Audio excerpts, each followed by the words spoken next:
ജലീലിൻ്റെ വയസ്സും അതിൻ്റെ 1/3 ഭാഗവും കൂട്ടിയാൽ സലീമിൻ്റെ വയസ്സായ 20 കിട്ടും. എത്ര വർഷം കഴിഞ്ഞാൽ അവരുടെ വയസ്സുകളുടെ തുക 51 ആകും? നമുക്കിവിടെ ജലീലിൻ്റെ വയസ്സ് എക്സ് എടുക്കുക. അപ്പോൾ ജലീലിൻ്റെ വയസ്സും അതിൻ്റെ 1/3 ഭാഗം, ജലീലിൻ്റെ വയസ്സ് എക്സ് ആണ്, അതിൻ്റെ 1/3 ഭാഗം പറയുമ്പോഴോ 1/3 ഇൻറ്റു എക്സ്, ഇത് രണ്ടും കൂടി കൂട്ടുക. അപ്പോൾ എക്സ് പ്ലസ് 1/3 ഇൻറ്റു എക്സ്, അത് കൂട്ടി എന്ത് കിട്ടും? സലീമിൻ്റെ വയസ്സായ 20 കിട്ടും. അപ്പോൾ നമുക്ക് സമം 20 എന്ന് എഴുതാം. നമുക്ക് ഈ എക്സിനെ x/1 എന്ന് എഴുതാം അല്ലേ. പ്ലസ് ഇത് ഗുണിക്കുമ്പോഴോ 1 ഇൻറ്റു എക്സ്, x/3 സമം 20.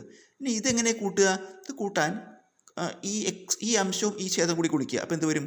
3x പ്ലസ് ഈ ഛേദവും ഈ അംശം കൂടി ഗുണിക്കുക. 1 ഇൻറ്റു എക്സ് എക്സ്.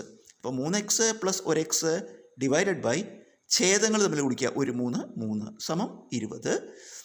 അംശങ്ങൾ 3x 1x കൂട്ടി എന്ത് വരും? 4x. ഈ ബൈ 3 നമ്മൾ വലത്തോട്ട് എടുക്കുമ്പോൾ ഇൻറ്റു 3 ആവും. അപ്പോൾ 4x സമം 20 ഇൻറ്റു 3. 4x സമം 3 ഇൻറ്റു 20 ഗുണിച്ച് 60 കിട്ടും. എക്സ് സമം 60/4 15. നമുക്ക് എക്സ് കിട്ടി. അതായത് ജലീലിൻ്റെ വയസ്സ് കിട്ടി. എത്രയാണ്? 15. ഇനി സലീമിൻ്റെ വയസ്സിനെ കുറിച്ച് എന്താ പറയണത്? സലീമിൻ്റെ വയസ്സ് 20 നമുക്ക് തന്നിട്ടുണ്ട് അല്ലേ. സലീമിൻ്റെ വയസ്സ് 20. നമുക്ക് ഇത് ഇപ്പോഴത്തെ വയസ്സാണ് കേട്ടോ. നമ്മുടെ ചോദ്യം എന്താ? എത്ര വർഷം കഴിഞ്ഞാലാണ് ഇവരുടെ വയസ്സുകൾ കൂട്ടിയാൽ 51 കിട്ടുക എന്നാണ്. അതിനായിട്ട് നമുക്ക് ഈ തുക എത്രയാണ്? 51 അല്ലേ. 51 ഇത് രണ്ടും കൂടി കൂട്ടിയത് കുറച്ചിട്ട് പകുതി എടുത്താൽ മതി. ഇത് രണ്ടും കൂടി കൂട്ടുക, ഇപ്പോഴത്തെ വയസ്സുകൾ കൂട്ടുക. എന്നിട്ട് നമുക്ക് തുക തന്നിട്ടുണ്ടല്ലോ, 51 ആ തുക കുറച്ചിട്ട് പകുതി എടുക്കുക. അപ്പോൾ 51 കുറയ്ക്കണം 15 പ്ലസ് 20/2. 51 കുറയ്ക്കണം 15ഉം 20ഉം കൂട്ടിയ 35 ഡിവൈഡഡ് ബൈ 2.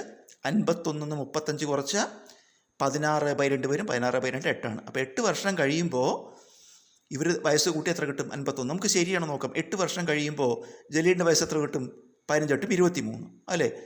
ഈ സലീമിൻ്റെ വയസ്സോ 28 28. അപ്പോൾ 23ഉം 28ഉം കൂട്ടി നോക്കൂ, നമുക്ക് 51 കിട്ടും.